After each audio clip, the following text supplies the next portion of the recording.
প্রত্যেক বছরের ন্যায় এবছরও আগরতলার শ্রী শ্রী জগন্নাথ জিও মন্দিরে অন্নকূটের আয়োজন করা হয় গোবর্ধন বাবার বিশেষ পূজনা। বাইক দুর্ঘটনায় গুরুতর আহত ৩। খবর পেয়ে বিলোনিয়া দমকল বাহিনীর কর্মীরা ছুটে গিয়ে আহতদের উদ্ধার করে নিয়ে আসে বিলোনিয়া হাসপাতালে। পণ্ডিত জওহরলাল নেহেরুর ১৩৪তম জন্মদিন উপলক্ষে ত্রিপুরার প্রদেশ কংগ্রেসের উদ্যোগে বিভিন্ন অনুষ্ঠানের আয়োজন করা হয়। ১৪ নভেম্বর বিশ্ব ডায়াবেটিস দিবস।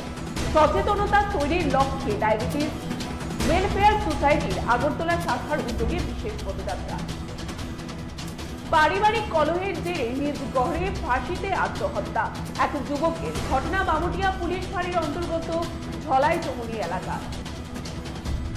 গোমতী জেলা হাসপাতালের ট্রমা সেন্টারে কর্তব্যরত চিকিৎসক ডাক্তার পরমকরের উপর শারীরিক আক্রমণের ঘটনা।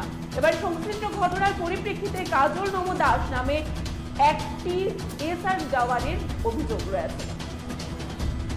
বিধ্বংসী অগ্নিকাণ্ডে রাজধানী শকুন্তলা মার্কেটে ইন্ডিয়ান ব্যাংকে ব্যাপক ক্ষয়ক্ষতি। আপাতত আগুন লাগার কারণ সম্পর্কে সুনির্দিষ্টভাবে কিছু বলা না গেলেও অনুমান বৈদ্যুতিক শর্ট সার্কিট থেকেই হয়েছে এই ঘটনা। এনআইএ এর অভিযানের পরেও থেমেনি মানব পাচার চক্র। প্রতিনিয়ত কমলাসাগর বিধানসভার বিভিন্ন এলাকা দিয়ে প্রতিনিয়ত মানব পাচার অব্যাহত রয়েছে। পারিবারিক কলহের জেরে নিজের স্ত্রীকে এসিড পান করিয়ে খুন করার অভিযোগ উঠল এক মহিলার নিজের স্বামীর বিরুদ্ধে।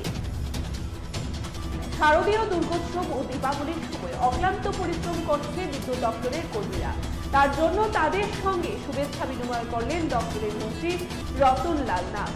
এদিন ভুতুরিয়া স্থিত বিদ্যুৎ দপ্তরে বিদ্যুৎ কর্মী সহ আগরতলা শহরের বিভিন্ন জায়গায় কর্মীদের সাথে মত বিনিময় করলেন মন্ত্রী রতনলাল নাথ।